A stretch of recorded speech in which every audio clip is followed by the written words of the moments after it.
Well, hello and welcome to Catholic Answers Live. And happy big week to you. Yeah, it's a big week because it's, somebody told me how to say it today and now I forgot. Is it semi-sesquicentennial? No. Sesquicentennial? 250th. 250th. 250th anniversary. We won a war, so we didn't have to use Latinate words. We can speak English because this is that what the war was over? We didn't want to use fancy words. We didn't want to try to speak like fancy British people. We just want to speak like plain spoken Americans. Joe Heschmeyer, Exactly. our guest today. Will you be celebrating the 250th anniversary of the signing of the Declaration of Independence, or will you be? I don't know what the other option is. Ignoring? Yes, I think we will commemorate Independence Day With ice cream? and what will it be? fireworks, barbecue, all that good stuff. We're actually attending having fireworks two back-to-back or parties. shooting off fireworks? Yes. Oh, I don't want to get you in trouble with the law, Joe. Although I don't In even. the Midwest. This is all the Midwest, pretty you can do relaxed. whatever you want. Yeah, exactly. Yes. I don't know what the rules are in California. Probably you can go to a fireworks display, but you can't look or something. I don't know. There's Watch Liberty, but you're not allowed to experience it directly. Yeah, right. You can experience liberty from afar. Our number here is, it doesn't matter what the number is because I'm not going to have anybody give a call for a little while. Let's just do the conversation I wanted to have with you, Joe, which is today we're going to talk about angels and demons. But really, All right. just angels. Are we going to do demons another day? Did we do it? I can't remember. I got all confused because I got scared that you were going to be in trouble with the law. We get so many questions on angels. If I just gave you a whole bunch of questions on angels, do you think you could walk me through the basic Catholic understanding of angels? Maybe help me out with what's healthy and unhealthy in our relating with angels. I've seen whole entire stores devoted to angels, and it seemed unhealthy to me. The baseball team? No, not the Angels. Oh, okay. And I'm by What the other way, stores? What stores are dedicated just to angels? yeah, like just dedicated to angels. Like You don't mean Victoria's Secret. That's a whole different thing. Oh, Joe, I don't mean Victoria's Secret. I'm when just- I walk what by stores Victoria's are Secret in the selling mall, angels? I pretend like it's not there. I just Yeah, amen. I put my nose. A lot of people do that to actual angels. Well, that's true, but okay. But now you're just trying to befuddle me again, and I don't want to be befuddled. And that's a good To place. answer your question, though, I would love to answer whatever questions you've got about angels. All right. We're going to do angels today Okay. on Catholic Answers Live with Joe Heschmeyer as we get set to celebrate the I'm going to look that one up. Sesquicentennial. I can't remember. All right, let me start at the very bottom of the ladder. Oh, ladder. That's a good thing with angels because I get it. Yeah. because I think one of the earliest angel stories involves a ladder in the Bible. True. It's not the earliest, but it's one of the earliest. Are angels real, or are they just maybe a symbolic way of talking about God's presence or the sense of God being there? So they are real, but we need to nuance this in a certain way. So there are, as the Catechism says explicitly in paragraph 328, spiritual, non-corporeal beings that Scripture normally refers to as angels. And we're told explicitly this is a truth of faith. So somebody who denies the existence of angels does not believe a truth of faith. And the Catechism says the witness of Scripture is as clear as the unanimity of tradition. So you really should not doubt or deny the existence of angels in any way. The reason I had a slightly nuanced answer to that, though, which seems like, okay, well, clearly the answer is yes, is that sometimes when the Bible uses the term angels, it's not referring to what we normally think of as angels. Just like, moments ago, if we were talking about the baseball team, you might say the Angels and you mean something else. Well, the reason is because angel is a term for a role, either an office or a mission. It means messenger. And so sometimes you'll find individuals referred to as angels. Priests in the Old Testament are referred to as angels. In the book of Revelation, you have the 7 churches that are headed by 7 angels. And although there is an interpretive dispute about what that means, the fact that they're addressed in ways that make it seem like they're actually humans, they're being told about the possibility of arrest and these kind of things that wouldn't apply to literal angels. These are probably the 7 bishops of these churches. So you can have angels in those kind of roles because they're a messenger. They're someone delivering the gospel. They're giving the message of God. But typically, what Scripture means by angel is what we would normally imagine: these spiritual beings that are incorporeal, meaning they don't have bodies. All right. I want to go to the next question, but I just need to tell you that I'm sorry. Semi-quincentennial. That's obvious. Half 500 years. That's why if I had just Yes. thought through what 250 America's years is. having it semi-quinceañera. Semi-quinceañera. That's what we're having right now. But semi-quincentennial. All right. If angels are real, here's the deal, though. Because I actually think a lot of people, all right, I get it. I read the Bible. Angels are real. But why do I have to care about them? They don't do much. I don't notice them doing anything. Why should I care about angels? They do a lot more than we might normally give them credit for. So in the book of Revelation, we see the prayers of the saints being presented before the altar of God by the angels. So they have this intercessory role in prayer. Even, the Protestant who says, I'm just going to pray directly to God, I don't need the intercession of saints or angels. Well, biblically, the saints are still presenting, the angels are still presenting the prayers of even the saints on earth to God. So there is this angelic intercessory role. And the Catechism is actually very clear about this. So if I can go back to this, in 334, we're told that the whole life of the church benefits from the mysterious and powerful help of angels. In her liturgy, the church joins with the angels to adore the thrice holy God. She invokes their assistance. So, for example, in the funeral rite, may the angels lead you into paradise. You have what's called the cherubic hymn in the Byzantine liturgy. And then we have particular liturgical feasts acknowledging certain angels: Michael, Gabriel, Raphael, and the guardian angels. And then we're told in paragraph 336, from its beginning until death, human life is surrounded by their watchful care and intercession. Beside each believer stands an angel as protector and shepherd, leading him to life. So we are in this spiritual communion, not just with other saints, but also with the angels. And we should take that seriously. Like, that is something that should impact how we think about our place in the cosmos and in the Christian life and in the church more broadly, that the church has angelic members, if you want to put it that way. And they are doing this great work of praying, and they're doing this great work of worshiping God, and that we join in with them in that. All right, let's take a quick break. And because I'm still recovering from learning how to say semi-quincentennial. We'll be right back. I got about 1 million questions on angels. Actually, I think I have more questions than you could get through today. And so we will continue with our questioning Joe Heschmeyer on the topic of angels in this celebratory week where we approach the 250th anniversary of the signing of the Declaration of Independence on Catholic Answers Live right after this. Hang on. Catholic Answers Live will return in a moment. Support for Catholic Answers Live comes from Catholic Chemistry, a dating app for Catholics. Founded by a longtime member of the Catholic Answers team, CatholicChemistry.com.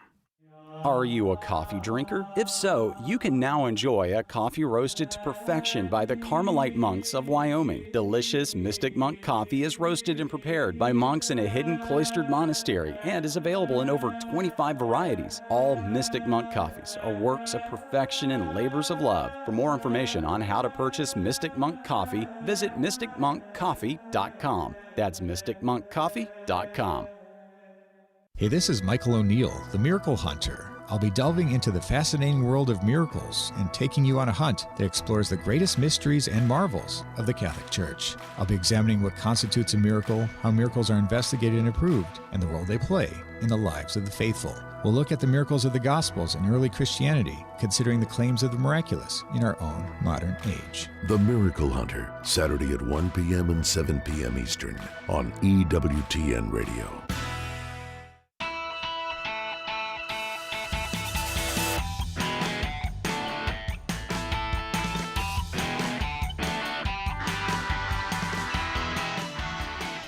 Welcome back.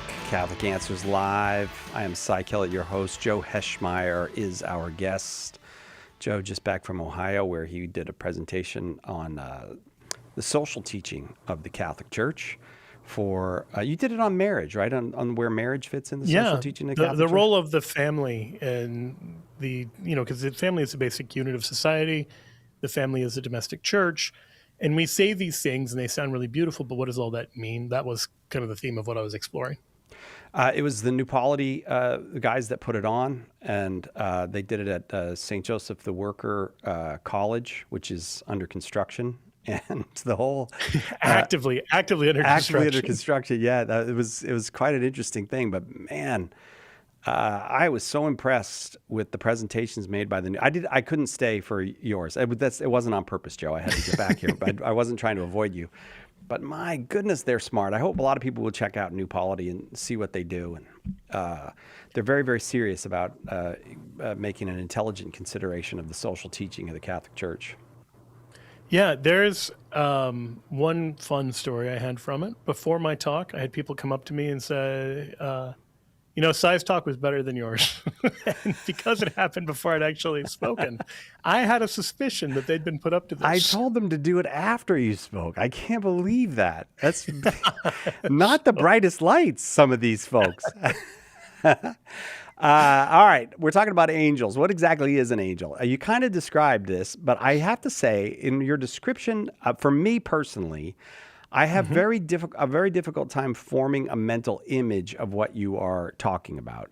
So how much of what we believe about what they are comes from Scripture? How much of it is just speculation? Give me the idea of what an angel is and how do we know the things we know about angels?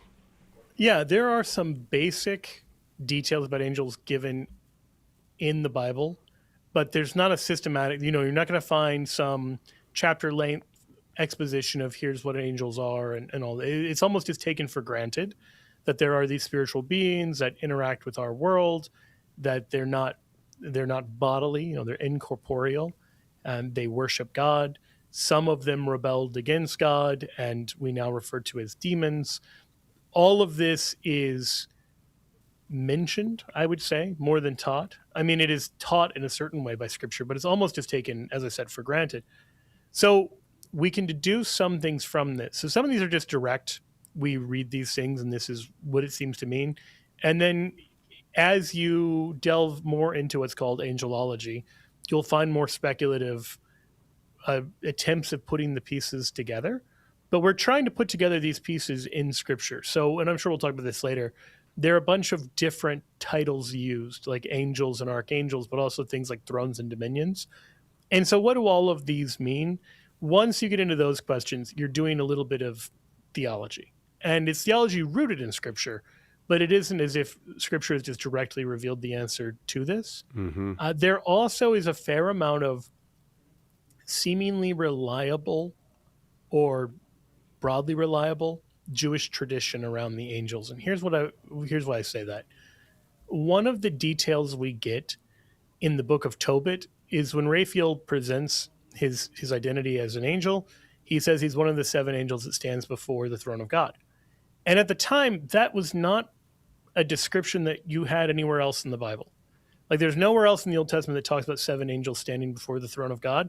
There is a late Jewish tradition that talks about this, but the book of Revelation confirms this. Now, as a Catholic, I would point to something like this to say, okay, this seems to be a sign that this is a reliable book, that, Tobit is prophetic. Although we could get way into the weeds in terms of different manuscripts have that line and different ones don't. Either way, the fact that at least some versions of the book of Tobit seem to have this detail about the inner sanctum of heaven that's not knowable from reason alone, points to this knowledge about heaven that could only come from divine revelation, that could not have come from mere theological speculation, and is then confirmed in Scripture in the book of Revelation. In Scripture that Protestants and Catholics alike accept. So you have interesting kind of details about that. But yeah, here are the basic things. So we can say just from the Bible, and certainly this is reaffirmed by tradition, by the patristic consensus around these things. Number 1, angels don't have bodies. Number 2, they do have intellects and wills. They're spiritual beings. Number 3, they are spirits. So this is one of the things St. Augustine says in paragraph 329, is quoted in the Catechism.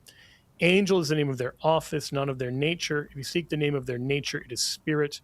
If you seek the name of their office, it is angel. For what they are, spirit. From what they do, angel. For with their whole being, the angels are servants and messengers of God. The Catechism goes on to quote, Because they always behold the face of God who's in heaven, they are the mighty ones who do his word, hearkening to the voice of his word. So they're powerful, God-fearing, God-serving servants of God who serve as his messengers, who announce the good news in some way. And you see that in obvious ways with things like the Annunciation with the angel Gabriel. Again, we're talking about angels. As a matter of fact, I've got so many questions on angels. I'm going to just keep going because here's the one we hear from a lot of people, Joe. Grandma is an angel now. We hear that at the funeral, by the way. I'm not talking Heaven about gained another angel. yeah, right. And you know, including that we'll get our wings when we die and all that kind of stuff. So, at what point do humans become angels?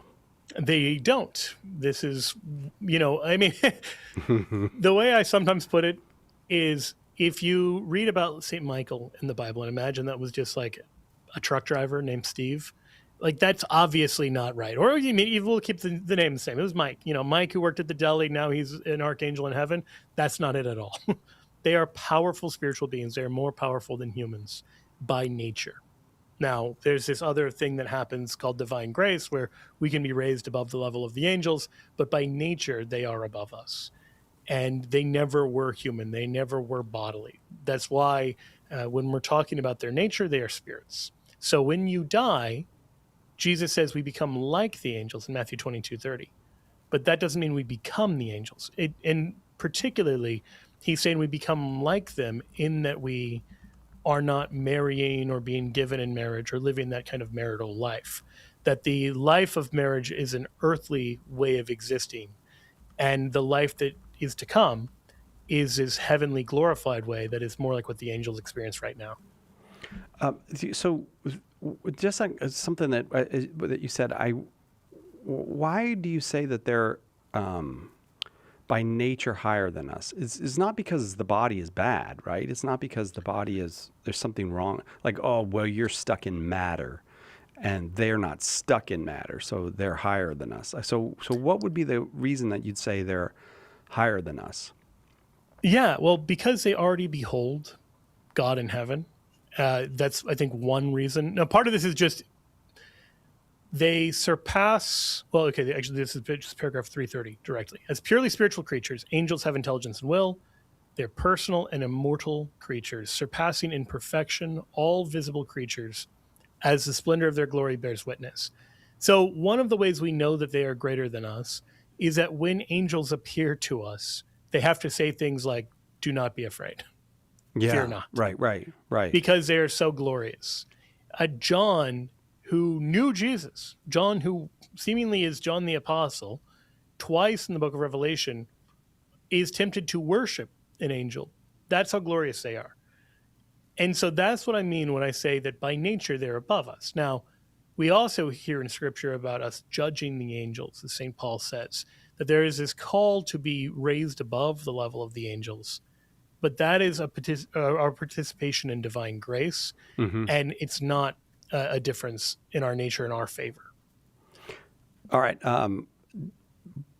So when were they created? If they were created, they're clearly not God. They can't be eternal. So something happened that they were created. Was it at the same time that the universe was created? Did angels accompany the Big Bang? When do we get angels? Yeah, so we aren't given a very clear biblical timeline in terms of the creation of material versus immaterial reality, but both are created. And this is obvious, for example, in Genesis, when you have the devil, a fallen angel, tempting Adam and Eve in the garden. This means you've already got the angelic rebellion, which means you already have the angels. So you can do a little bit of work going back. Now, to a certain extent, and I suspect we'll talk about this later, trying to get deep in the weeds on angelic timeline compared to a timeline of the material world might be a fool's errand because they don't operate in the same way. But we can say these things for sure. The angels are created beings. In Colossians 1, we're told that Jesus is the image of the invisible God, the firstborn of all creation. For in him all things were created, in heaven and on earth, visible and invisible. Now that's clearly referring to both the angelic life as well as earthly life. The heavens everything in the heavens is created. That doesn't just mean the cosmos. It also means the things visible and invisible. So if that wasn't clear enough, Paul goes on to say whether thrones or dominions or principalities or authorities. Now, all of those are references to these sort of angelic offices, or these choirs, as they're called, ranks within the angelic hierarchy. All things were created through him and for him. He is before all things, and in him all things hold together. That they are dependent upon Christ for their continued existence, just like we are. They're not coexisting. So one of the mistakes you can have, not to call out the Mormons, but one of the mistakes some groups are going to have is they're going to imagine sort of a pantheon of different spirits, and within that pantheon of spirits, some of them become human and some of them remain these like spiritual beings out there.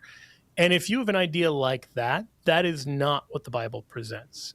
That God is the God who created, the Father creating through the Son, angelic as well as earthly life. Okay, but the timeline thing, it's just not the same for them as it is for us. So it's kind of hopeless to try to go, well, when we were doing this, they were doing that. Yeah, so we can talk about this a little bit in terms of the relationship of angels with time. So time is mediated through the body. And actually, the more we understand like Einsteinian theories about space and time and the connection, this suggests that there is a legitimate relativity that's mediated through matter.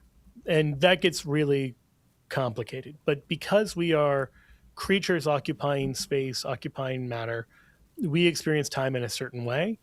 And I always like to point out the fact that like when you dream, the timeline of your dream may be radically different than the timeline of somebody else's dream.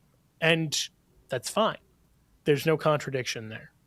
That you might be asleep for 8 hours, but your dream may be a radically different length of time, shorter or longer than that, because it can proceed at the speed of your imagination and of your subconscious.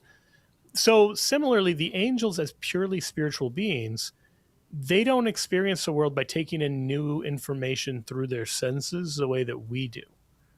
That's just not how angelic knowledge works.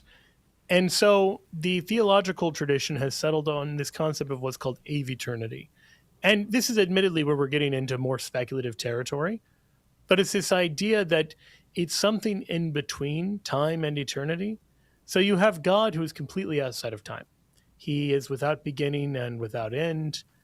But when we're talking about angels, they have a beginning, as I just said, but they don't have an end.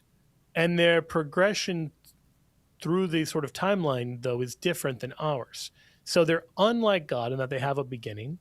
They're unlike us in that they are purely spiritual. And so their experience of time, we can safely say, is somewhere in between those two. The theologians say the mean between time and eternity, which sounds just nonsensical. Like how do you have something in between finitude and infinitude? But it's because we don't have the same change with respect to before and after. We don't have the same external things changing who we are. Now, one of the consequences of this is that when the angels rebel or when they choose to stay with God, those choices are everlasting. Those choices are not capable of being changed because there's no new information that they're going to acquire now that's going to make them revisit those kind of choices that they've made. So every decision they've made seems to be just completely set in stone, which is why you don't have to worry about another fall of the angels, that this is all happening. So when we talk about the creation of the angels and the fall of the angels, this is happening, what we would say is like just an instantaneous thing. They're created and immediately have everything they need to choose to stay with God or choose to rebel against him. And some number of them choose to rebel against God. But it wasn't because of lack of information available to them. They just didn't know yet. They knew everything they were going to know and chose to side with God or away from him. The ones who sided with God, God glorifies them. That there is a legitimate sense, and we can talk about the angels as being sanctified, not in the sense of going from unholy to holy, but in the sense of actually having been elevated, having been glorified would be a more precise term. But it's one of the reasons we can say Saint Michael, rather, he's not a saint in the way you and I are called to be saints. But there is this real sense in which by choosing to side with God, he is brought into a higher level of glory than he would have had simply by his created nature. Yeah, so in a certain sense, the angels get some credit. It's not like they were just created as a finished product. They too like we participate in a choice, in a decision. They made a decision, apparently a decision that had a very real option, because some chose not chose against God. So they chose the holy. They chose the good. They chose for that to be their final destination. Yes, they really have intellects, they really have wills, and they really do use the intellect and the will. That's what it means for them to be spiritual beings. Joe Heschmeyer, our guest, asking him everything we can think of about angels. I've got some more coming up right after this on Catholic Answers Live.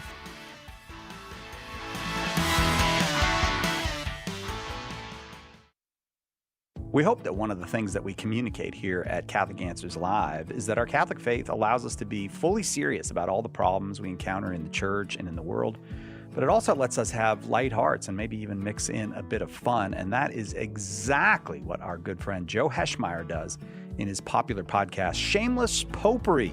You should check it out at shamelessjoe.com. Joe's got a deep grasp of the faith, morals, the teachings of the church, all that, but he's also got a witty conversational style. He entertains and he informs, but you will leave equipped to better answer the most common challenges, misconceptions, and questions about the Catholic faith. He's got insightful guests, he does on-air debates, and he takes a close look into all the things that you want to know about as a Catholic living today.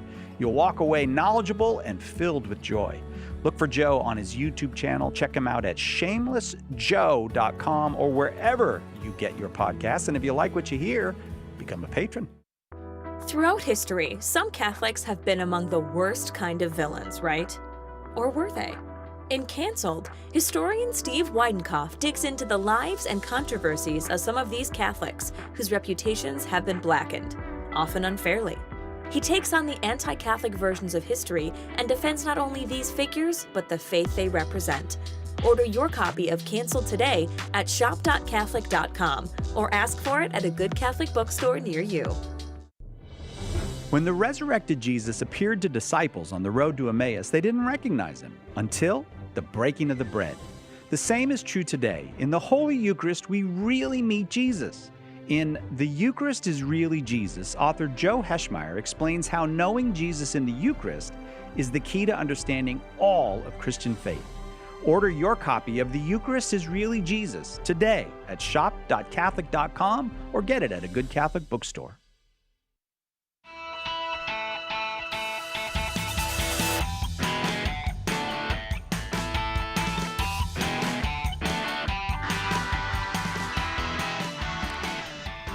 Welcome back, Catholic Answers Live. I'm Cy Kellett, your host, asking Joe Heschmeyer every question we can think of to ask him about angels. And I said semi-quincentennial coming up. That is on the 4th of July. We're halfway to 500 years of this nation, of the existence of this nation. And we've got a special show for you on that. On Friday, we're going to talk with two very fine scholars and men who have spent a great deal of time thinking about America, one of whom was born here and raised here, the other who immigrated here.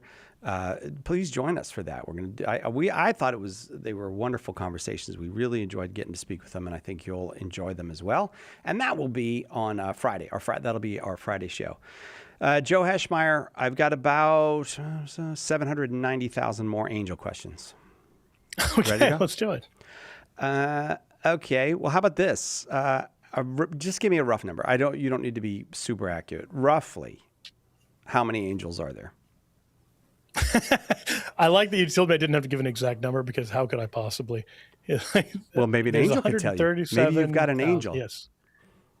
I mean, I wouldn't immediately trust an alleged angelic apparition on something like that. But anyway, we know there are a lot of them. And we're given this information in Scripture itself.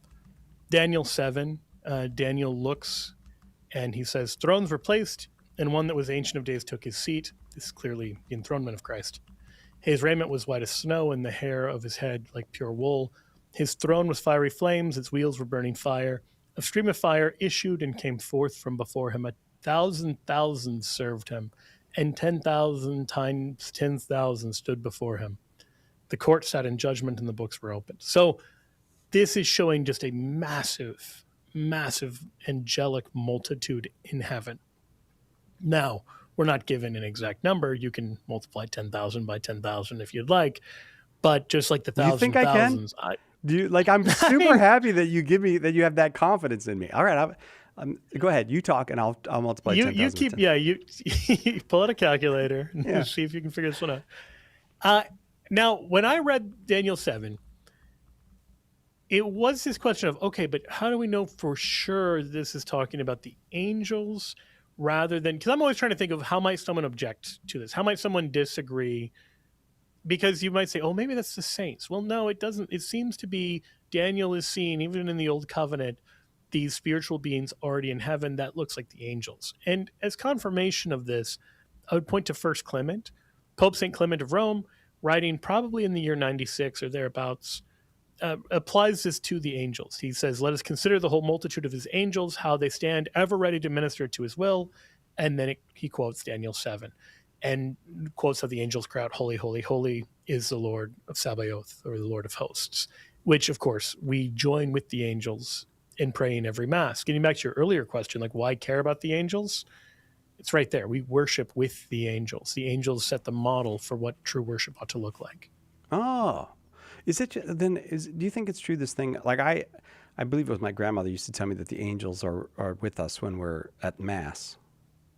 Do you think? That's true? Absolutely. Really? I mean, before the Sanctus, we recognized we're in the presence of the angels. This is something we explicitly believe in as Christians. Wait, what do you mean we recognize? Give me the word. I don't remember. We say something about that. So if the preface at Mass, I don't want to screw it up. So let me pull up the preface for the Eucharistic prayer. Yeah, don't before mess the up the Sanctus. Mass. Yeah. Eucharistic prayer 2 says, and so with the angels and all the saints we declare your glory, as with one voice we acclaim.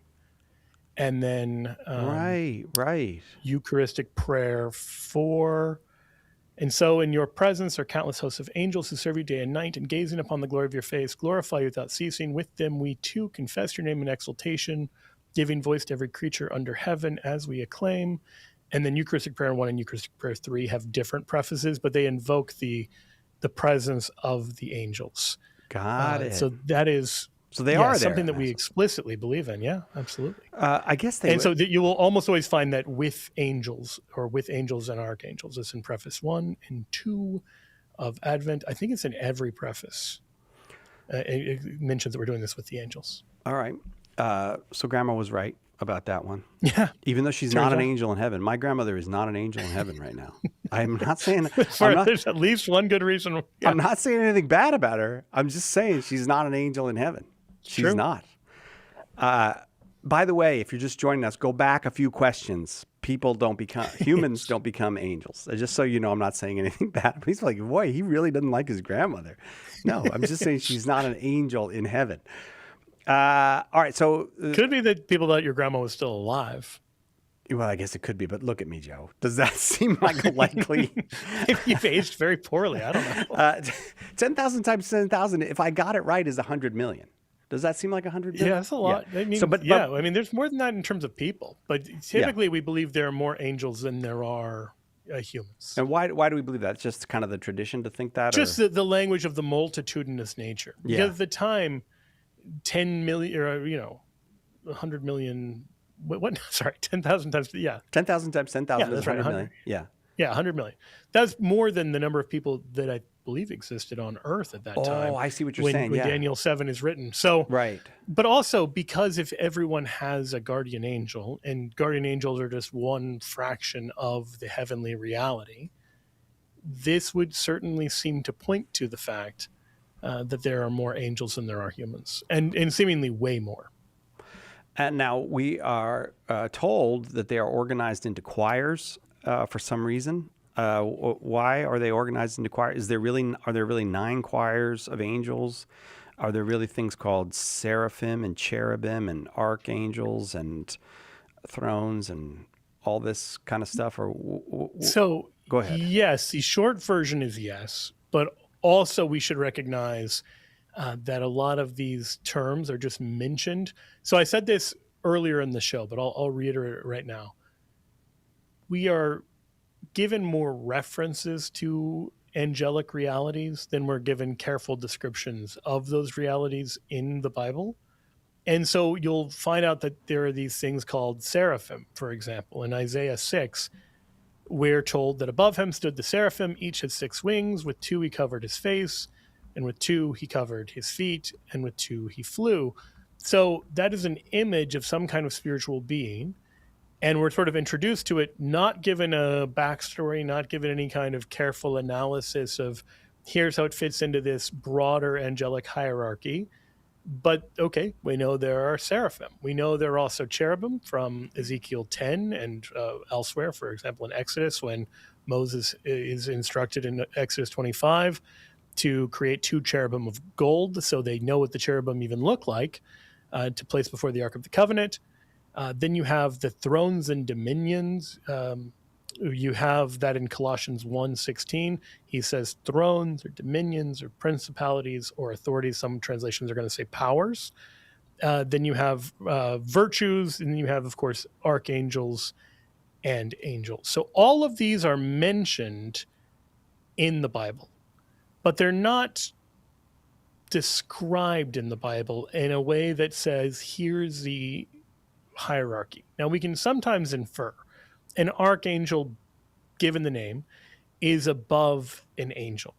But the tradition is actually very clear that we think of these not as the highest point, but as the 2 lowest choirs.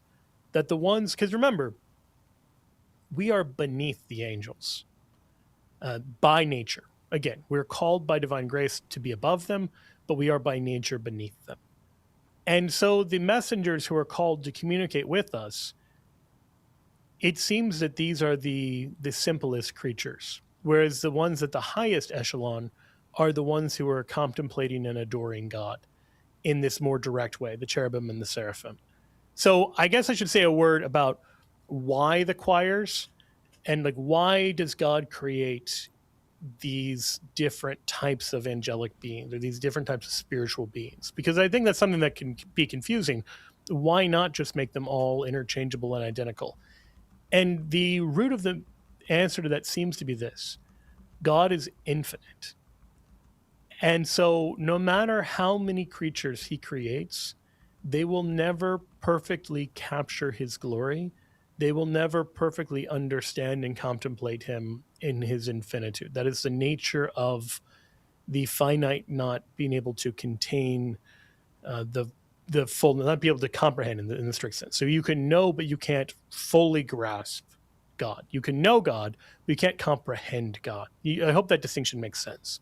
You can know your spouse and not comprehend them because there's something that remains mysterious and kind of ineffable no matter how long you're married.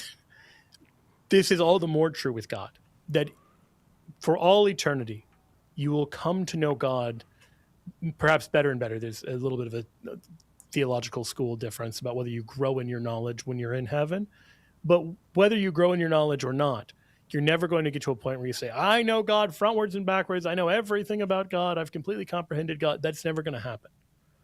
And so one of the ways that we're able to receive more of this infinite grandeur of God is by having it mediated through all of these different creatures that God has made glorious in his saints.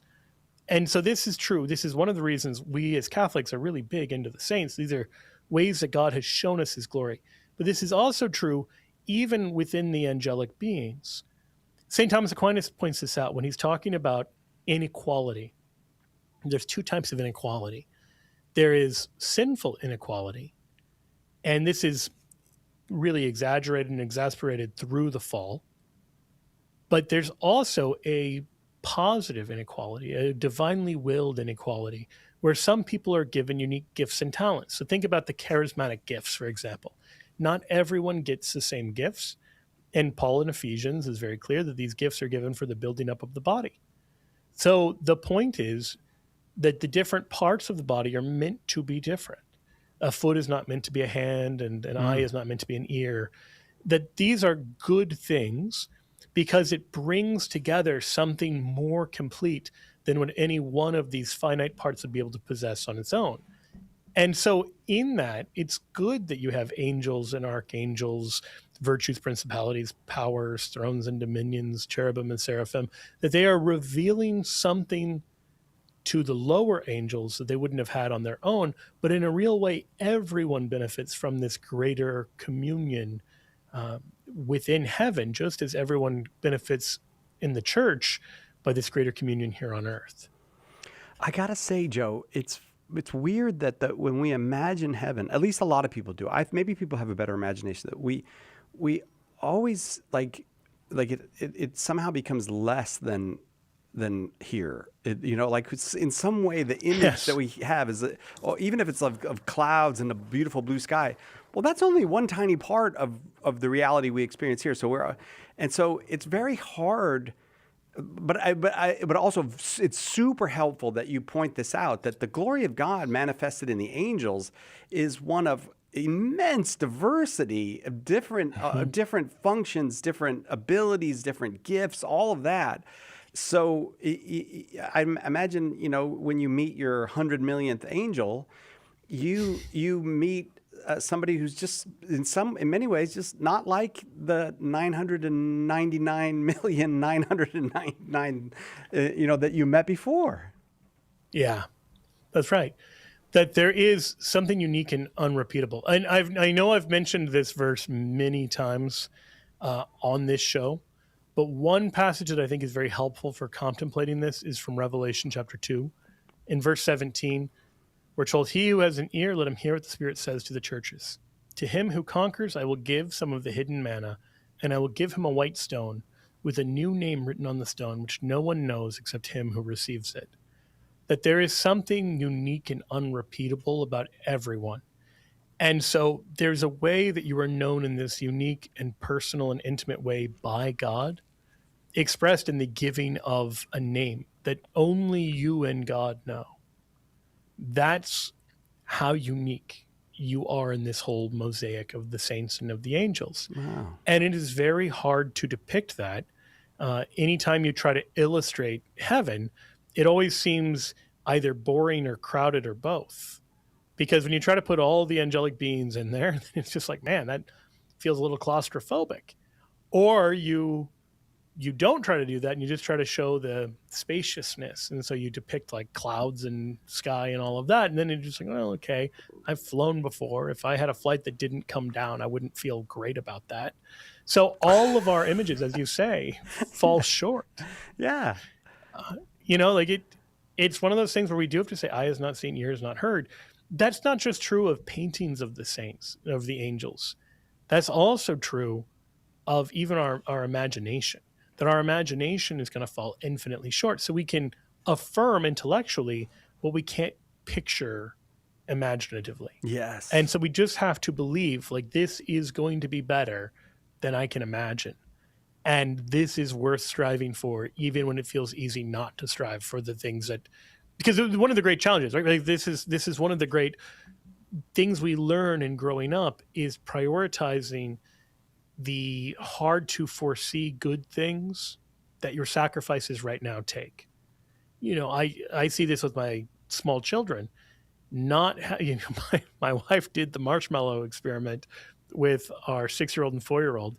And the 4-year-old failed it just immediately. This idea, you can either have one marshmallow now or you can wait a little bit and have two. It wasn't even a choice. He can see one marshmallow. He's going to eat one marshmallow. Even if you just put it before him and said, don't eat this marshmallow, he's still going to eat the marshmallow. That's just, right. It's very hard to foresee the thing he can't visualize because he can visualize the immediate pleasure before him. Well, this is sort of what our entire life is about. That is, you go through something like school or work, you do all of these things for these benefits in the future that may be kind of vague. That I know if I try really hard in school, this will lead to a better life in the future. I know if I work on my marriage, it'll lead to a better marriage in the future.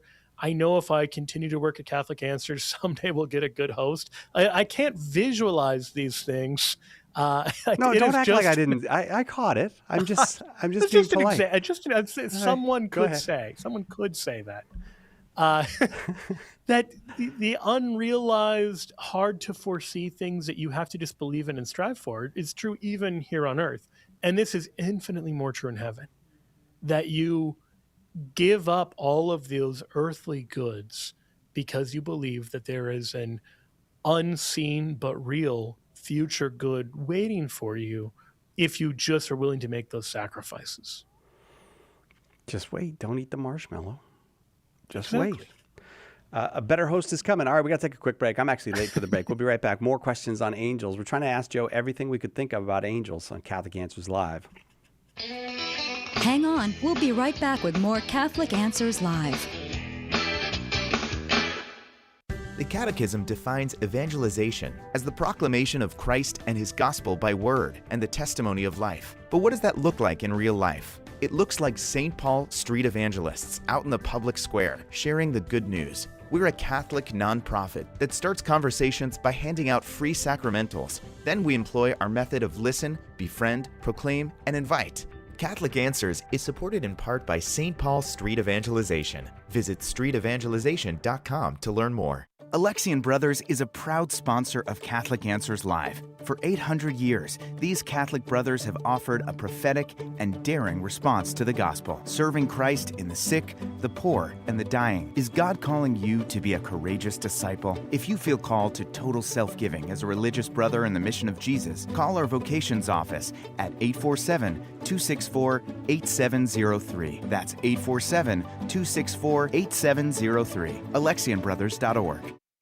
EWTN has launched new YouTube channels dedicated to what you love most. From EWTN News, Daily Mass and Devotions, EWTN shows, radio, religious catalog, and kids, it's all part of our mission to help you grow closer to God through the programs that matter most to you.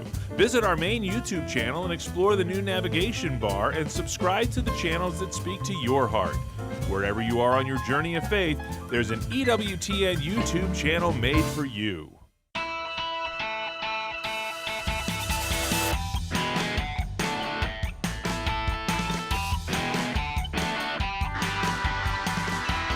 Joe Heschmeyer, our guest. We're not in the midst of the peak of summer. We have not yet reached the peak of summer.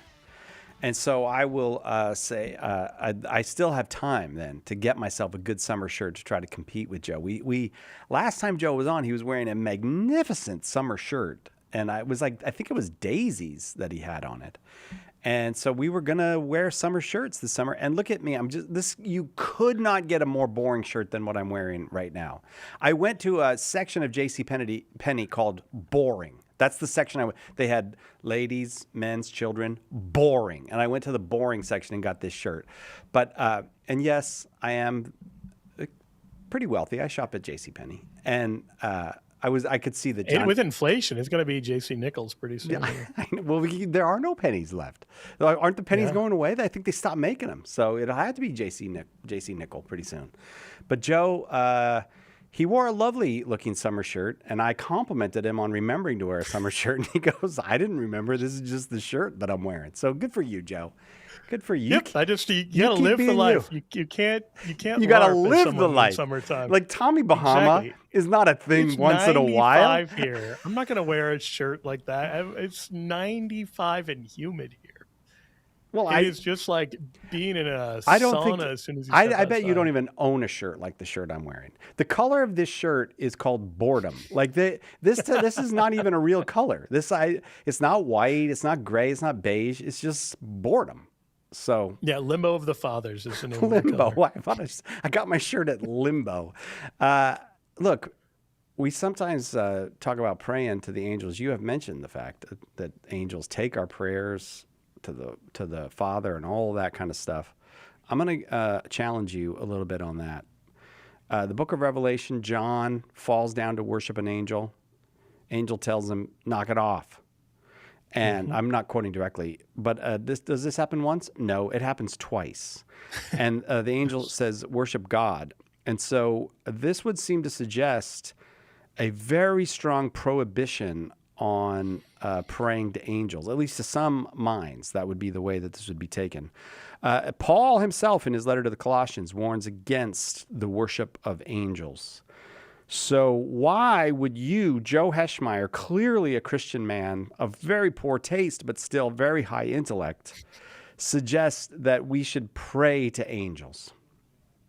So the first thing in answering a question like this is to distinguish, what do we mean by pray to angels?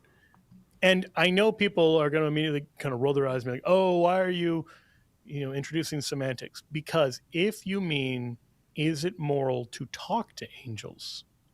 Well, very clearly it is. Even after John has once tried to worship the angel, God still chooses to pass this revelation on through the very angel that he had fallen down to worship. That this is how much it is okay to speak to angels.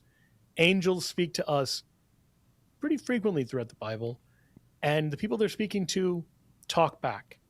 And the excuse I've heard some Protestants give is, well, you can talk to the angels if the angels appear to you, but you can't talk to the angels if they don't. That is not rooted in Scripture. And it's also just not true. You have images like the angels calling out from heaven. So we have these times where the angels don't appear to be visible to the person.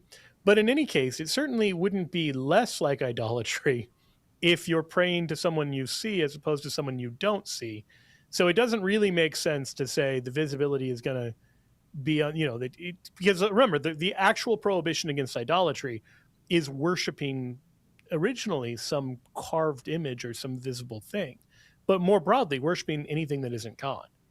So if you understand what worship is, the giving of divine honor, this is chiefly and principally done through sacrifice. That you're not to do to the angels. You're not to give them divine honor. Can you speak to them? Absolutely. Can you worship them? No. And John shows us that difference in the book of Revelation. When he talks to the angel, well and good. When he tries to worship the angel, not good. So biblically, there is an important difference between talking to the angels, for example, asking for their prayers, which we know that they are giving, which we know they're interceding for us because we're given that in Scripture directly. To say, I would really like your intercession for this thing, I'm talking to the angel. I'm not giving it divine honor. How do I know that? Because if I'm talking to God, I'm not like, hey, God, can you take my prayer request to somebody else? Because that doesn't make any sense. When you're going to the angels for intercession, you're presupposing that they're not God. So you're not worshiping the angels when you ask for their intercession, because if you thought they were gods, you wouldn't ask them to take your request to somebody else. Joe Heschmeyer, our guest. We're talking angels. So let's be honest then. I'll just finish this with this question this hour. If we can talk to angels, they must be able to hear us, but how do we know that they can hear us? What's the evidence that they can actually hear us? Yeah, I mean, for one, we have them talking about knowing what we do on earth. You see in some of the angelic interactions, but you also have the fact that the fallen angels know what we're doing. So, for example, in Revelation 12, the devil is referred to as the devil and Satan, the deceiver of the whole world. The devil interacts with us. He knows how to tempt us. He knows what's going on in our lives. And it would be a mind-bogglingly bad theology if you thought that the devil was more powerful than the angels that cast him into hell.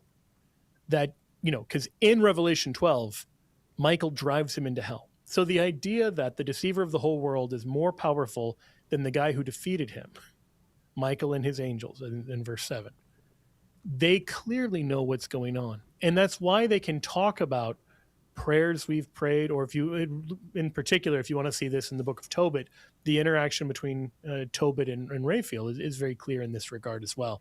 So they know what we are desiring, they know what we're praying for, they know the things that are going on in our lives, and they respond to it. Joe Heschmeyer, our guest. More on angels coming up. Just hang on. And don't forget, we've got a great, I think, a very fine addition to the plethora of programming that's out there to celebrate our semi-quincentennial, a word that I just learned an hour ago, but am never going to stop using. Semi-quincentennial, the 250th anniversary of the signing of the Declaration of Independence. Join us Friday for that special programming. Join us in like 2 minutes. Well, a little more than 2 minutes. Joe will be back. More questions on angels on Catholic Answers Live.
Welcome back, Catholic Answers Live. I am Cy Kellett, your host. Joe Heschmeyer is our guest. We're talking angels, and pretty much every question we could think of to ask Joe. We're getting close to being to me getting through all of the questions I had for Joe on angels. So if you've got a question on angels, spirits, ave eternity, anything associated with angels, the choirs, whatever, 888-318-7884 is the number. We'd be happy to take your call, 888-318-7884. We're talking angels today, and you are welcome to get in on the conversation, 888-318-7884. Joe, of course, is the proprietor of Shameless Popery, possibly the best name of a Catholic podcast. I can't think of a better named Catholic podcast. Can you, Joe? I'm honored, and I'm grateful to the Protestant friend of mine who named it. Because, I know. But maybe the Protestant friend was not being ironic, but thought maybe because being a papist was thought of as a terrible insult at one point. Yes. And you have appropriated the insult to say, well, in fact, I am a shameless. I think he was being a bit tongue-in-cheek, but yes. But you were like, I'm going with that. Absolutely. I am a shameless papist. Taking it back. Look at the phone lines lighting up. Everybody wants to talk about angels. All right, 888-318-7884. Have you ever talked about angels on Shameless Popery, or is it just... I'm sure I've mentioned them. I don't know that I've done an actual episode just on the role of angels. Actually, this conversation with you has convinced me there is more meat on that bone than maybe I would have realized in terms of the number of good questions there can be about. We actually get a lot of questions about angels. So I suppose that's true. Yeah. Yeah. I could be angels calling just because they want us to talk about them. They could be, can I ask you something about angels? And you're like, sounds like that person is calling from heaven. That is such a good connection. How do you imagine angels sound like it? Also, no, that was an angel. That was the angel doing a human voice. Could I talk to you about angel? That's how we sound to them. I don't know if you know that. That's how we sound. I want you to just do that. I think our next fundraising goal is this Catholic Answers Live? They should get an episode. I'm an angel. Of you just doing the worst voice. Could I ask a question about angels, please? It sounds a little bit like Bane, I think. I think that was like an old Bane. Beautiful. Like if Bane got to be 100. All right. Now I forgot what we're doing. I started having fun doing my angel You voice. had a few other questions I think you wanted to get through, and then you were going to go to the phones. Is that right? Okay, thanks for redirecting me, Joe. I got truly lost. Oh, no, I was talking to you about Shameless Popery. I was going to ask you what's dropping this week on Shameless Popery. And then I started pretending I was an angel to pretending to be a human. And that entertained my tiny little brain so much that I got lost and forgot what I was doing. So we're doing back-to-back schism episodes. Redeemed Zoomer and Pastor Doug Wilson had a recent debate on schism within the world of Protestantism that I reviewed and then pointed out what they both get right and why that points to why schism is a grave sin and why people should not break away from the Catholic Church.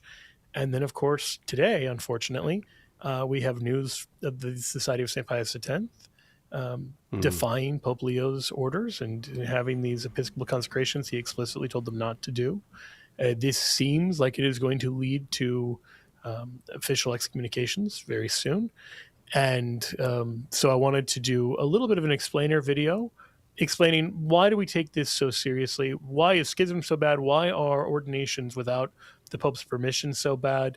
And really, what can we learn from prior times? Because everybody has opinions about the SSPX, about the Latin Mass, about the current situation in the Church. And it can be very hard to have a principled read on this when you have such a dog in the fight. And so frequently it can really behoove us, just as a matter of morality, to say, okay, let me stand outside this circumstance. So if you remember, the prophet Nathan, when he confronts David, he doesn't ask him about Bathsheba because he's got all kinds of feelings about Bathsheba.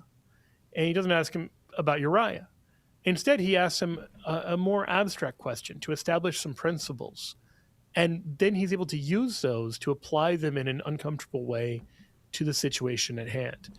And so that's what I'm trying to do with this upcoming episode, to say, okay, so here are these prior situations the Church has faced with schisms and, unapproved ordinations. And what lessons should we draw from this, from the tradition? And all of these are, pre-Vatican II sort of events.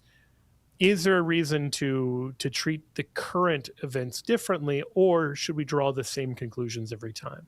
So that's where I'm going with it. Very cool. Very cool. Check it out. Shameless Popery. You can get Shameless Popery wherever you get your podcasts. You can get it on Joe's channel. Look for the Shameless Popery channel there on the YouTubes, and you can get it there. I'm going to go straight to the phones, Joe, since they got so filled up. Bob from Presque Isle, Maine. Hello, Joe. I have a question about guardian angel. What? Go ahead, Bob. Are guardian angels real? And are they ever mentioned in the Bible? They are real. They are mentioned in the Bible, although it's sort of, I almost want to say in passing. So in Matthew 18, Jesus says, see that you do not despise one of these little ones, for I tell you that in heaven their angels always behold the face of my Father who is in heaven. So we know that they have angels. And we know those angels have some kind of role before the face of God in heaven. And from this, we deduce that there are guardian angels. Jesus just kind of mentions it. And so similarly in Psalm 91, he talks about putting his angels to guard us. So let me pull up Psalm 91 here. For he will give his angels charge of you to guard you in all your ways. On their hands they will bear you up, lest you dash your foot against a stone. So that's one of those passages that points to the angels in this guardian kind of role. So you put those pieces of the puzzle together, and pretty clearly, we each have our own angels. Because when he says they're angels, obviously they're not their angels in the same way that they're the angels of the Lord. They're the angels of the Lord because the Lord created them and has dominion over them. They are our angels in the sense that they protect us and that they guard us in this individual way. Bob, thank you very much for the call. Call back sometime. I'm sure that was not an angel calling and pretending to be a human being. So do only the baptized get a guardian angel, or does everybody get a guardian angel? It sounds to me like from the psalm, we all do. So there's a great question about what to make of like the scope of guardian angels, and you'll sometimes find pious customs about, do people, like, do priests get two angels, and those kind of questions. It seems that everyone gets them, and this is what the church says. From infancy to death, human life is surrounded by their watchful care and intercession. Beside each believer stands an angel as protector and shepherd leading him to life. Already here on earth, the Christian life shares by faith in the blessed company of angels and men united to God. So you'll notice there are two things said there that seem to point almost in different directions. On the one hand, they're with us from infancy, or from its beginning until death, depending on which translation you use there. But then when there's a quote there right after it in the second sentence, which is from St. Basil, which talks about beside each believer stands an angel as shepherd and protector. So I think this is an area in which someone could take either view. We know that the Christian faithful have guardian angels protecting them. It seems reasonable that every human has an angel advocating for them and guarding them and protecting them. But because someone who is not in communion with God is living so outside of that maybe that's for that reason Basil wouldn't say that an angel standing beside them as protector and shepherd leading them to life, because they're not following that leadership. Not that the angel's not there, but because they're ignoring the angel that is trying to redirect them. Okay. So they're ignoring the angel, but I think a lot of people who ultimately came to conversion in the faith would point to the time before they came to the faith, and they would say, they see the operation of grace. They might name it as, I think my guardian angel was helping me at that point, that kind of thing. So do you take that as, I know it's not dispositive, but it seems like evidence that the angels are active even for the unbeliever. Yeah, I would certainly lean that way, partly because we know that the baptized have angels that are guarding them and guiding them. Even though you might fall into mortal sin, you don't then lose your angel. Oh, yeah, right. And so if you, in a state of mortal sin, can have a guardian angel, then it seems to follow that there is not a really great reason to say that the non-believer or the unbaptized person doesn't have a guardian angel. Like a Christian who falls into unbelief, at least for a while, we would say they still have a guardian angel. They're just ignoring their guardian angel. They're not listening to the promptings that God is giving through the angel. So for that reason, I think the better view is that you have a guardian angel from the beginning of your life. Okay, atheist, Hindu, person who's never heard of Jesus, it's not unreasonable to think there are angels engaged in assisting them, guarding them, leading them. I think that's exactly right. Okay. And leading them towards the gospel, leading them towards salvation. Even if sometimes we don't listen to the promptings, even if sometimes we're not even in tune with them, that doesn't mean that the promptings are not happening. Because God desires all men to be saved and come to the knowledge of the truth. And so it's very clear that there is this universal call to salvation, and the voice of God goes out to all the world. Yeah. As we're told in the Psalms, and as St. Paul reiterates. In Romans 10, he asks, well, have they not heard? And he says, indeed they have, for their voice has gone out to all the earth and their words to the ends of the world. Now he's talking there about the voice of God in creation, but I think you can make a similar point and say that the chief way that God seems to communicate is through his angelic messengers. That even when we talk, so it's frequently when you read in scripture, it'll say the angel of the Lord said, and then it'll say the Lord said.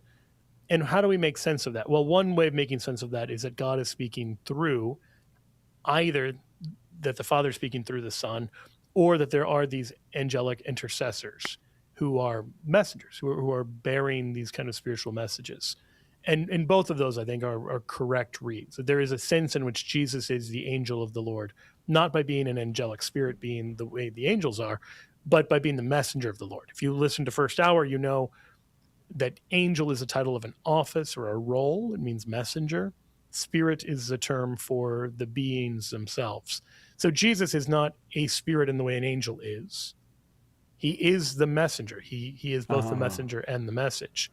So sometimes when we read about the angel of the Lord in the Old Testament, it actually means Jesus. Other times it does seem to mean God is revealing things through the ministry of angels. And so to that extent, given that his voice goes out to all the world, it seems to make sense to believe that there are angelic presences in a personal way to both believers and non-believers. One question we get about angels all the time that I don't really like because it seems a little disrespectful, but I understand what people mean by it. But it's odd way of talking. But like people will say this, Joe, after you're dead, after you die, does your guardian angel get recycled? Do you understand what they're asking, right? I do understand what they're asking. And this is not something where Scripture gives any explicit instruction. It's not something where the church has an official teaching. I don't believe that the angels get recycled in that sense. Okay. Because you don't cease to exist. You are, God willing, in union with that angel in heaven. And the bond of charity endures for all time. So if you have a love for your guardian angel, that relationship doesn't just go away. He's not like, hey, I got a new job now, so I'm done with you. So I think there's a good reason to believe that this kind of personal relationship remains. Joe Heschmeyer, our guest, questions about the angels. Tell you what, I'm going to the phones when we get back, and it's going to be real calls. It's not going to be Bob from Presque Isle. It's going to be real calls. All the lines No offense, full. Bob. No, none taken. All right, right back. Joe Heschmeyer, our guest. More on angels on Catholic Answers Live. Stay with us for more Catholic Answers Live. Underwriting for Catholic Answers Live is provided by Magnificat. Published monthly, Magnificat features texts of daily Mass, prayers, articles, meditations, art commentaries, and more, in step with the liturgical rhythm of the Church, on the web at magnificat.com. This week, EWTN will commemorate and celebrate the 250th anniversary of the signing of the Declaration of Independence, featuring Mass and reflections by the most trusted Catholic voices on radio. Join us for this historic milestone and our pledge that we are one nation under God. EWTN Radio, your source of truth that allows Catholics to grow in their faith and recognize the true mission of the Catholic Church.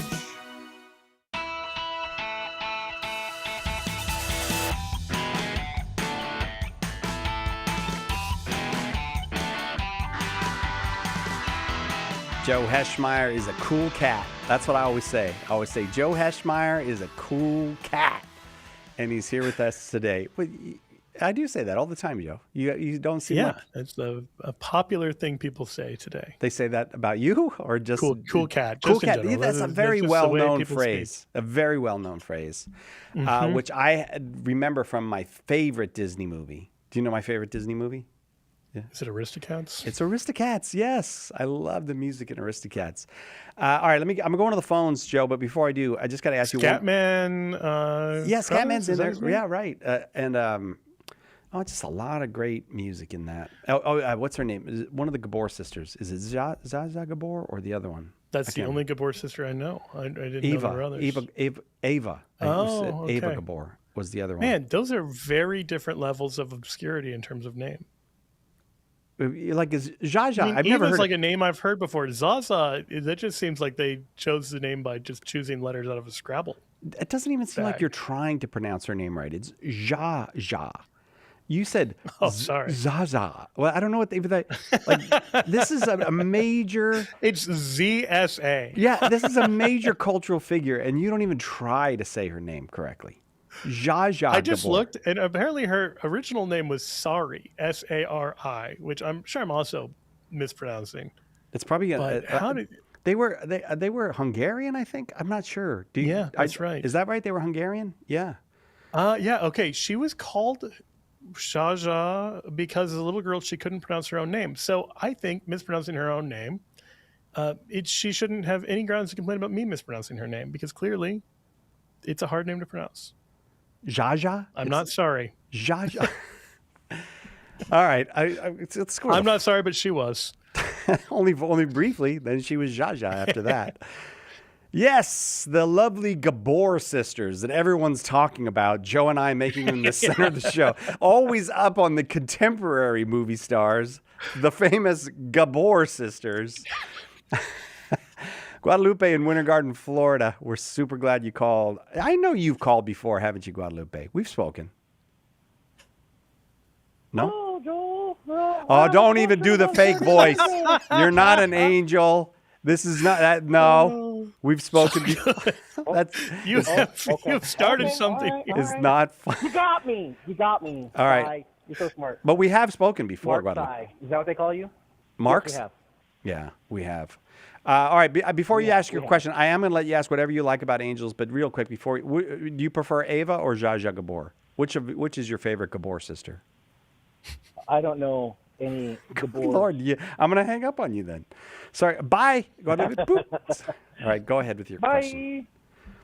Okay. All right. Joe, you said earlier that the angels had everything that they needed to make their decision to follow God or not when they were created. Mm-hmm. But in the Bible, there's two different falls that occur before and after the flood. Or I guess, would you interpret that to be one fall? And from that, is it possible that they could fall again? What are you thinking of as the second fall? So before the flood and after the flood, there's mention of angels that fell, the sons of God with the daughters of men. That I see. Yes, this is the famous Nephilim passage. Yes. That is not so two different the falls? angels falling. No, there are a lot of problems that it would raise to believe that. So there's a couple different ways of understanding that. The way we don't want to understand it is that good angels that had been glorified are then tempted by humans and then fall as a subsequent kind of fall. The reason that creates theological problems, a lot of times when we talk about the Nephilim, we talk about the problems of human angelic kind of reproduction and the difficulties that creates. But the deeper problem is clearly in the narrative of Genesis, the angelic fall has already happened because a fallen angel tempts Adam and Eve. And at the moment because of the way angelic cognition works and everything else, they're not waiting for redemption at some future point. The angels have made an act of the will for or against God, and the ones who make an act of the will for God are elevated and can see the beatific vision. Now, beatific vision as seen by angels as opposed to by men, but they see God in his essence. And as a result of that, it's impossible for them to fall, where they didn't have that glory before. So they are glorified. So once they are glorified in this way, it becomes impossible for them to ever turn away towards sin, because sin has no tempting power. It has no sway over them because they're completely satisfied. And I know that can be a very hard thing to imagine or visualize, because we can't even imagine not being tempted, or the possibility at least of being tempted. And the best analogy I can say is, if you've ever gotten so full that food is not appetizing to you, then you sort of know, like, there's a moment of, you're sated, or maybe you're overfed, and a food that you might otherwise have been drawn to, you're just like, I don't even want to think about it right now. Well, heaven, you are so full of divine glory that earthly pleasures and the like can hold no sway. So before the angels experienced the fullness of divine glory, they had enough that they could say yes to God, but they had the limitation such that it was still possible for them to rebel. But the angels, now glorified, are not in that situation again, and never will be. So that's why it's impossible for them to fall again.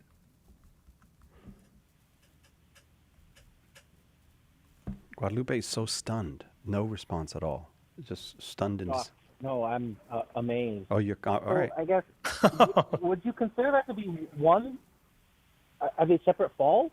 Or is that the same angels that fell the first time before the flood and after?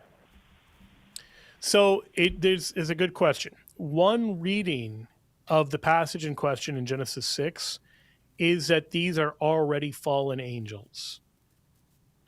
Another reading is that it is not referring to angels as such. Okay, let me just pull up the actual language of Genesis 6 here. When men began to multiply on the face of the ground, and daughters were born to them, the sons of God saw that the daughters of men were fair, and they took to wife such of them as they chose. And so the question is, well, who are the sons of God in that passage? And there are a lot of different interpretations that could mean divine beings, in this case would be fallen angels, or it could mean godly men. So godly men then saw these ungodly women and turned away.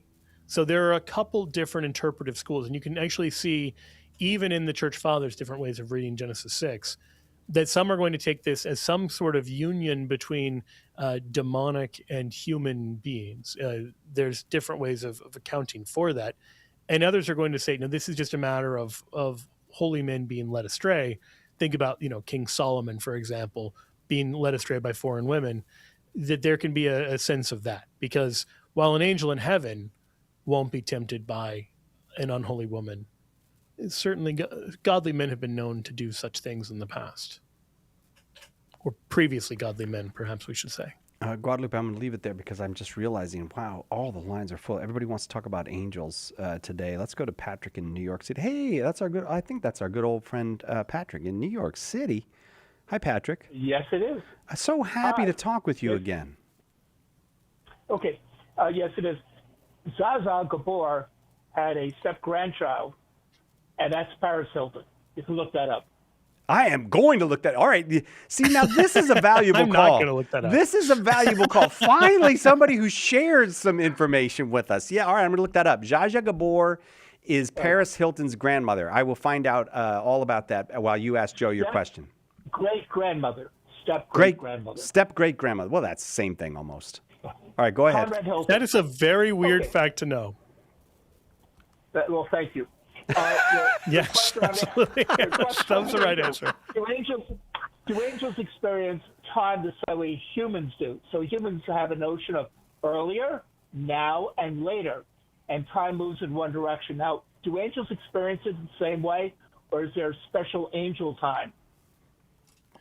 There is special angel time, and there's a question about whether there's one special angel time or multiple based on the number of angels.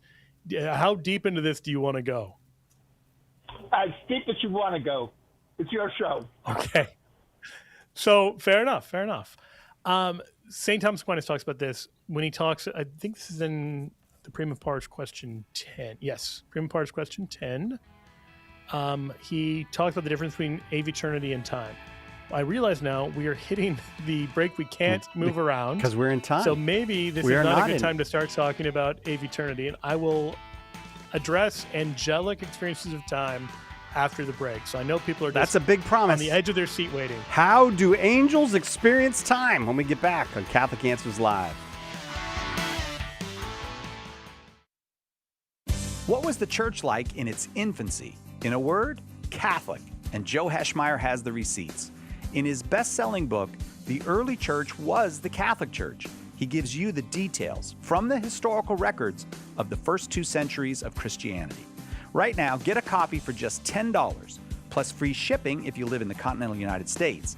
Get more information and order The Early Church Was the Catholic Church at theearlychurchwascatholic.com. What is the Catholic Church? Everyone seems to have an opinion, but the church never quite fits into the boxes people make for it. In The Faith Unboxed, author Andrew Petiprin looks at some of the most common boxes people put the Catholic Church in and explains why they don't fit. In doing so, he brings us closer to what the church really is, the institution founded by Christ. Order The Faith Unboxed today at shop.catholic.com or ask for it at a good Catholic bookstore near you. You've heard the same tired anti-Catholic arguments again and again, and you know they don't hold up. But explaining why isn't always easy.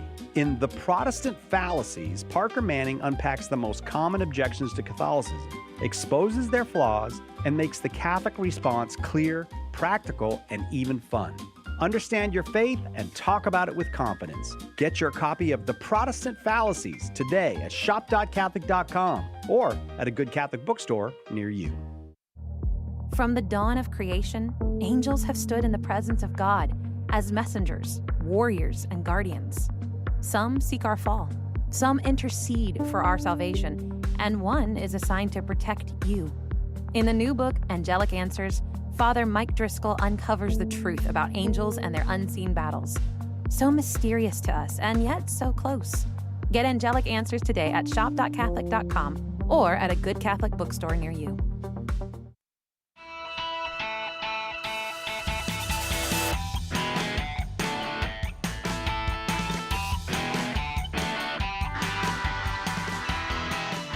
Back, Catholic Answers Live.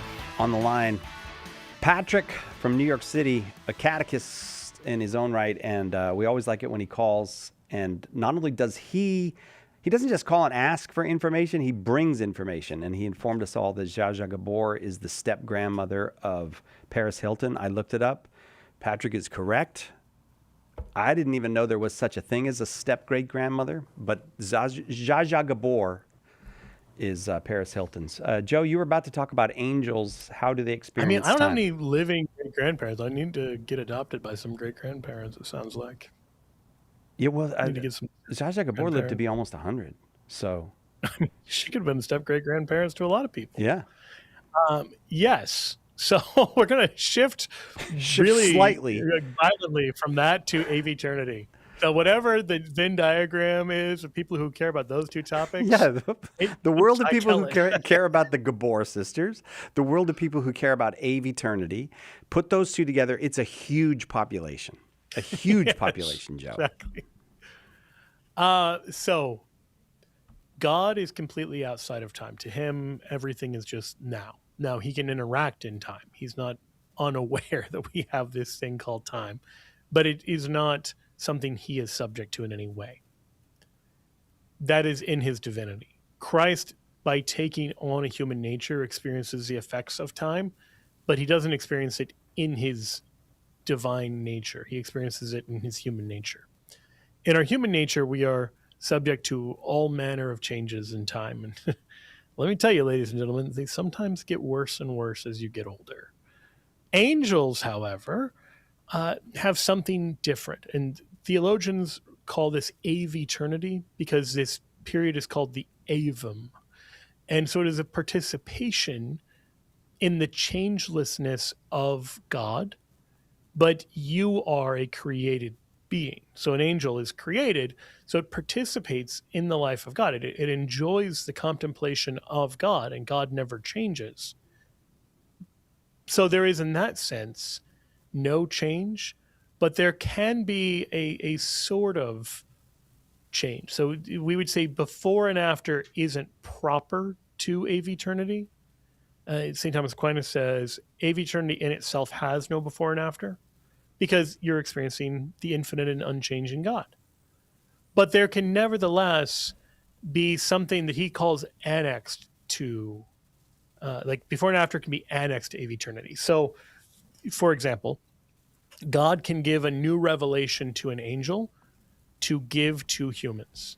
And so there can be a sort of introduction of change in a certain sense there, but it's pretty different than our experience of learning new information. And it's pretty different both in the way the information is received. It is not received through the senses, but also just like the nature of you're still experiencing the infinite and unchanging God, but you have suddenly changed where you have this message to communicate to the humans as an angel. And the you in this is a rhetorical, like the angel Gabriel. So you're given a certain message for a certain time and place and person. And so that seems to introduce a kind of change, sort of, but we would just say the change is kind of, sort of, compared to humans change constantly. God doesn't change at all. Does that make sense? Does that help? Yes, very much. Well, thank you for helping us, Patrick. Appreciate the I don't want to see trivia, but I appreciate the information. Let me put it that way. Off to Michael in Kansas. Michael, go ahead with your question about angels for Joe Heschmeyer. Hi. Great topic. I've been listening as I watered my tomato garden out here in 95 degrees last hour. And my question is pretty simple, and I'll just keep it brief. Are the angels, guardian angels that are assigned to us at conception or even before, do they correspond to our gender? And I ask this a little bit thinking of what St. Paul wrote, that in heaven we are neither male or female, and as you can tell, I'm male. I'm proud to be one. This is not a transgender sideways question at all. I just really want to hear your thoughts. Yeah, let's unpack a couple things. So we have maleness and femaleness. There does not appear to be such a thing for angels because angels are asexual. So if you remember when Jesus talks about how in heaven will be like the angels, it's not that we're actually going to lose the gendered nature of who we are, but that it is no longer going to be oriented in a sexual way. There's not going to be sexual reproduction among the saints in heaven. That, that's not a thing that's going to happen. I hope that's not news to anybody. So in that sense, we'll be like the angels. So the angels are already like that, where they're not sexed beings. Every individual angel is a unique act of creation. They don't come into being through sexual reproduction. So you don't have a need for a male and female of the species because each angel is its own species in a technical sense. That's why we talk about the choirs rather than the species of angels, because every angel being an act of creation is its own unique species. That's a lot of words to say. Male and female angels as such don't seem to exist. We associate a lot of the angelic names with male names. The L ending they all have, Gabriel, Michael, Raphael. In Jewish, Raphael, thank you. In Jewish tradition, Uriel. The L there is God. So the ending there isn't a gendered ending. It's all in relation to God. And so these are showing something of the revelation that the angels have for us. But imagining them in these kind of gendered ways, and you'll see that sometimes in paintings, seems to actually be misunderstanding angels. They're not bodily creatures. All right. Well, that was very enlightening. I'll just say the Gabor sisters wonderful. are not, I think they're below your the radar for this show, but it was amusing. I can't believe you would say that. I think it's the heat affecting you, Michael. I can't believe you would say that there's anything below us. but thanks.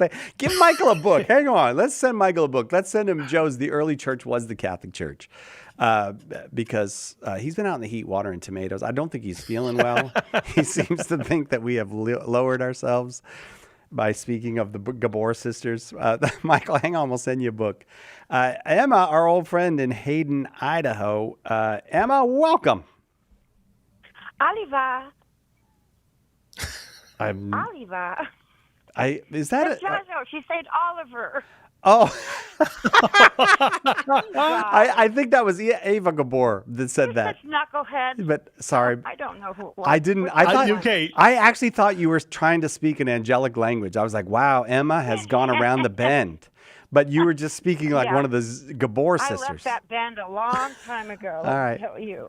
Can I just say, for all of the meetings we might have about like how do we reach more young people and grow the show, you've settled on the absolute golden standard. The kids, Gabor they love the Gabor sisters. Love them. Yeah, Green Acres. It's huge with the kids these days. Oh, I love Green Acres. All right, go ahead, Emma, with your. Okay. So angels don't have bodies, right? They're spirits. Correct. But when Moses was told to make the ark, he had, I think it was a seraphim. How did he know what they looked like? Yes, that's a great question. And what do we even mean by what they looked like, since they're not by nature material creatures? Right, they have wings. Yes, they have wings. But what does that even mean to say a spiritual being has wings? You see what I'm saying? That so it is actually the cherubim that he's given instructions to make, and God gives some instructions right there in Exodus 25. But it is a little. So here's what he says. He says, "And you shall make 2 cherubim of gold." Cherubim is the plural of cherub, by the way. You shall make 2 cherubim of gold of hammered work. Shall you make them on the 2 ends of the mercy seat? Make 1 cherub on the one end and 1 cherub on the other end. Of one piece with the mercy seat shall you make the cherubim on its 2 ends.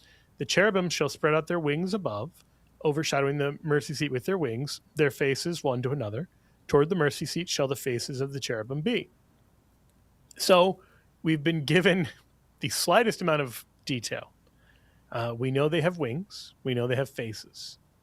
And so we later get a little more information, but not a ton. We also know in Genesis 3, God placed the cherubim in the Garden of Eden and his flaming sword, which seems like it might suggest that they have arms as well, or some way of holding the flaming sword, although technically we're not told that they're holding the flaming sword. We're simply told that he placed the cherubim and a flaming sword to guard the tree of life. So there is a very thin amount of information given, and then the artisans following the Mosaic instructions then create that. Now we can assume that there's a certain amount of divine guidance given for how to do that, maybe more than we're given explicitly in Scripture, that the artist is being led by the Holy Spirit to create it properly. But we're not given a ton of information. Bezalel is the guy who makes it, I believe, in Exodus 37. And so he does seem to be led by God in knowing exactly what to make, but it is not something that is super detailed in the pages of the Bible. Okay. Thanks, Emma. Thank you. Thank you. You brought us you bet. perfectly, exactly to the break. We'll be right back with more conversation about angels with Joe Heschmeyer on Catholic Answers Live. You're listening to Catholic Answers Live. Underwriting for Catholic Answers Live is provided by Real Estate for Life. Real Estate for Life connects homebuyers and sellers to real estate agents while supporting pro-life organizations. On the web at realestateforlife.org. The EWTN radio listener comment line is open right now for you. If you've got a question or comment about what you hear on EWTN radio, we'd love to hear it. Call 205-795-5773. We'd also like to know how our programming has impacted your life or the life of someone you know. That number again, 205-795-5773. And thank you for listening to EWTN Radio. Who was the first Catholic in your family? Were they evangelized by a friend, a coworker, a stranger? Did you ever think that you could be that person that God uses to save a soul? And that soul could save their family, their grandchildren, and generations to come. At St. Paul Street Evangelization, a Catholic nonprofit, we train, equip, and mobilize Catholic disciples to do the urgent work of evangelization. Catholic Answers is supported in part by St. Paul Street Evangelization, streetevangelization.com.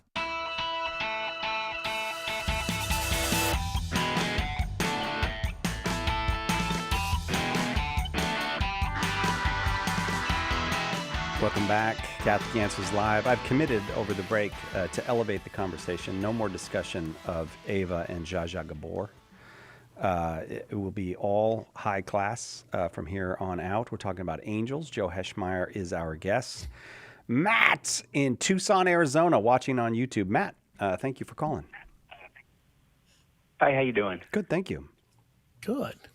So my question for Joe would be, when it comes to praying or asking intercession to angels or to saints, to entities that are not God, what is acceptable and unacceptable? Like when you state your request, for instance, do you request things to those non-God entities, or do you ask them to present those requests to God?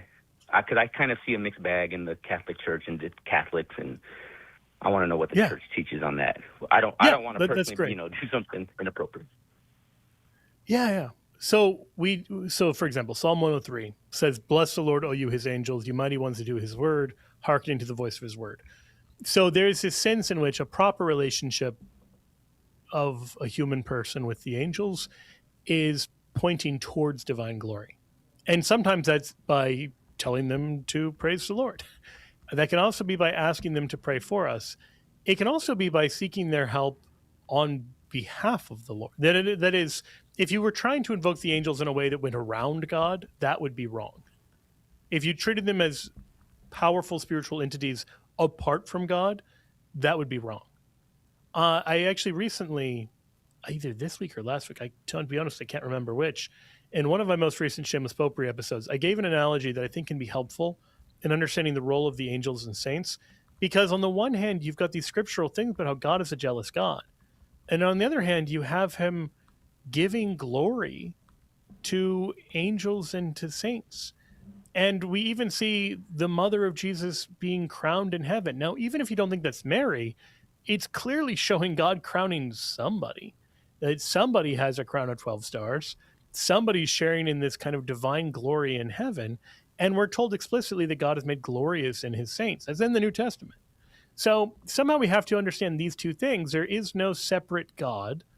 So we're not polytheists. And yet God is sharing divine glory with his creatures. How do we make sense of that? The analogy I use that I find helpful personally, and hopefully other people do as well, is there's not like two suns in our solar system. There's only one sun. But you also have the moon, which reflects the light of the sun. So it is a kind of luminosity, but it's not a rival luminosity to the sun. All of its light and all of its grandeur is simply a reflection of the light and grandeur of the sun. So our relationship with the angels should reflect that they are reflections of divine glory. They're not separate sources of divine power or glory. So that doesn't mean you can't ask them for their help, but you don't ask them for their help in such a way as you would thwart God's glory.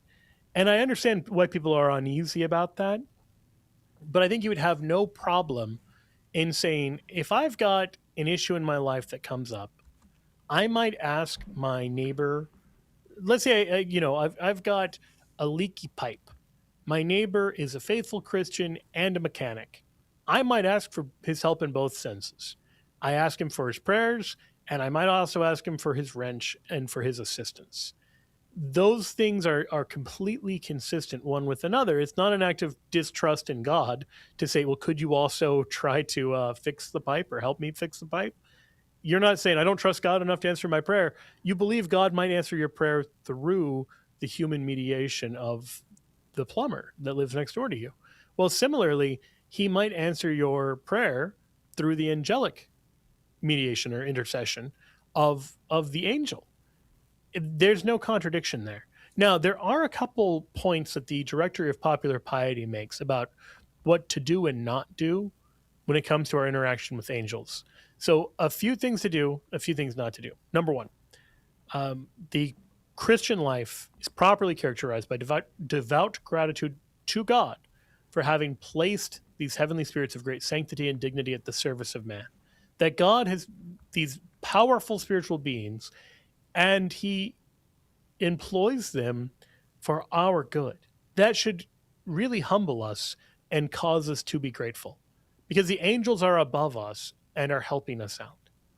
Number two, we should have an attitude of devotion deriving from the knowledge of living constantly in the presence of the holy angels of God. Serenity and confidence in facing difficult situations, since the Lord guides and protects the faithful in the way of justice through the ministry of his holy angels. And then particularly the Directory of Popular Piety mentions things like praying the Angelus and prayers to guardian angels, the Angel of God prayer. So those are helpful ways of just inculcating a healthy spirit of asking for the help of the angels in a humble way that is clearly reliant upon the angel of the Lord or angel of God. Like that language is showing that we understand them only acting in this divinely commissioned sort of sense.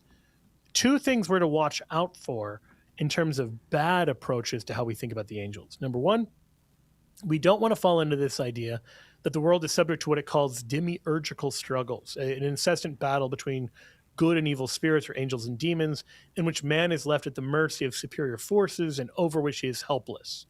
That the true gospel vision is one in which it isn't like there are these two equal powers and we are just, being tossed about between the angels and the demons. That's not it. And number two, we want to watch out for when the daily events of life are childishly ascribed, where we blame all the setbacks on the devil and all the successes on the guardian angels. And then we're told explicitly here, I'd add this is the third one, the practice of assigning names to the holy angels should be discouraged, except in the cases of Gabriel, Raphael, and Michael, whose names are contained in Holy Scripture. That third one is a matter of respect, that the inferior does not name the superior, that, parents name children, not the other way around. And so similarly, because we recognize the angels are above us by nature, we don't want to name them like they're our pets or something. That would be not an attitude of humility. Do those things help? Are those distinctions helpful in making sense of how we think about the angels? No, that's very helpful. I'm going to re-listen to it again, obviously. I have a follow-up question. So when it comes to, say you do find yourself in an interaction with a saint or an angel, do you think it's obvious that it's not a demon or not something that's malicious with intent? Because even the angels in the Bible seem to scare the person initially and they try to calm them down. I'm assuming a demon could try to calm you down, but try to, manipulate you in some form or fashion. I've never had a vocal experience with any of this stuff. I'm just curious what you think. Yeah. Would it be obvious to the person to distinguish between you have to use principles of discernment. So St. Paul warns against false teachers and then says such men are false apostles, deceitful workmen, disguising themselves as apostles of Christ. And no wonder, for even Satan disguises himself as an angel of light. So it is not strange if his servants also disguise themselves as servants of righteousness. Their end will correspond to their deeds. So how do you tell a false teacher from a true teacher? Well, by looking at the content of their teaching and comparing it to what we already know from Scripture, from the teachings of the church. And so if you can look at that and say, okay, well, this is somebody else preaching a different gospel, I know not to listen to it. Well, similarly, if someone claims to be an angel, but they're telling me something contrary to what God has revealed, that is a big red flag that that's not actually an angel. I got to leave it there and say thank you because I have a question that actually came from a staff member here. I don't want to name Luke Bender, but okay. He says, look, let's take everything you said today about angels and accept all of it. Powerful, personal, tireless servants of God. They love us. They want to get us safely home. But how does knowing any of that stuff and knowing that angels are real have an effect or change the way a Catholic prays or faces temptation or meets death or anything? How does it change us, knowing what we know about angels? Yeah, I mean, I think that's very similar to what he just asked. That a proper prayerful attitude with the angels is one where we have that attitude of devotion arising from the fact that God has put these powerful spiritual beings in our lives to help us. This is a sign of his love for us. And it's also a reminder that the angels love and care about us, which is not something I think we talk about nearly enough. And as a result, we can have serenity and we can have confidence when we're in the midst of hardship. Additionally, we're told explicitly, Jesus says this in the parable of Lazarus and the rich man, that when Lazarus died, he's carried by the angels to the bosom of Abraham, that there is that level of intimate care, even at the moment of death, with the angels. And so trust that even when it feels like you are going through life alone, you're never alone. You're part of something much bigger than yourself. And this should be a cause of great courage and cause us to run the race with greater confidence. So remember in Hebrews 11, when St. Paul or whoever writes Hebrews gives a kind of hall of fame of the great saints who live by faith. And then he says in Hebrews 12, therefore, since we are surrounded by so great a cloud of witnesses, let us also lay aside every weight and sin which clings so closely, and let us run with perseverance the race that is set before us, looking to Jesus, the pioneer and perfecter of our faith, who for the joy that was set before him endured the cross, despising the shame, and is seated at the right hand of the throne of God. It's a beautiful passage. We are in this life, and it can feel like a race sometimes. It can feel like a marathon, and you can become discouraged. You can become exhausted. And in a real life race, one of the ways you get encouraged are the people cheering for you in the stands. Yeah. And Hebrews 12 reminds us that the angels in heaven are cheering for you. They're rooting for you. Well, this is also true of the angels. The angels are interceding for you. They're looking out for you. They're striving for your spiritual good. And they're working with you to lead you and guide you safely home to God. Joe Heschmeyer, our guest. Joe, thank you very much. I'll tell you what, you left me with a minute, so I'm going to do something I've never done before because I didn't know about this. It was recently explained to me. Do you know what a super chat is? I do know what a super chat is. Like somebody gives you money online to answer a question.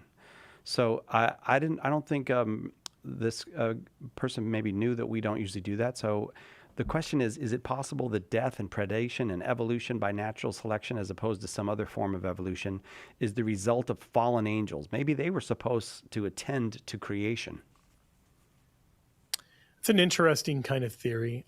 I don't want to speculate too deeply on it. I think it's kind of an interesting way of thinking about these things. We know that there is an angelic entrustment, that God has put angels in positions over things. So even though we would read the early chapters of Revelation about the angels of the 7 cities or the 7 churches there as being references to their 7 bishops, nevertheless, it is true that a particular church or company, a city, can have a patron angel.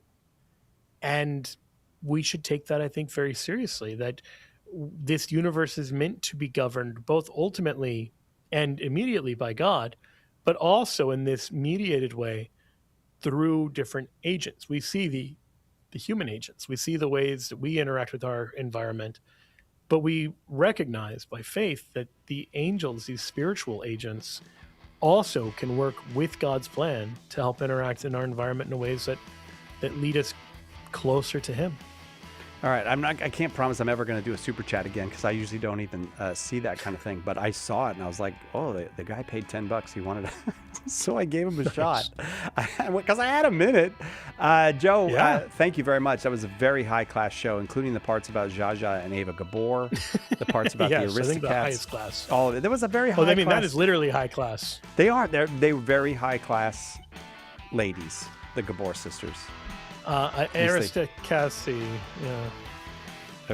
What? I was trying to make it an aristocracy. It doesn't work. No, I can't make it go back to aristocracy.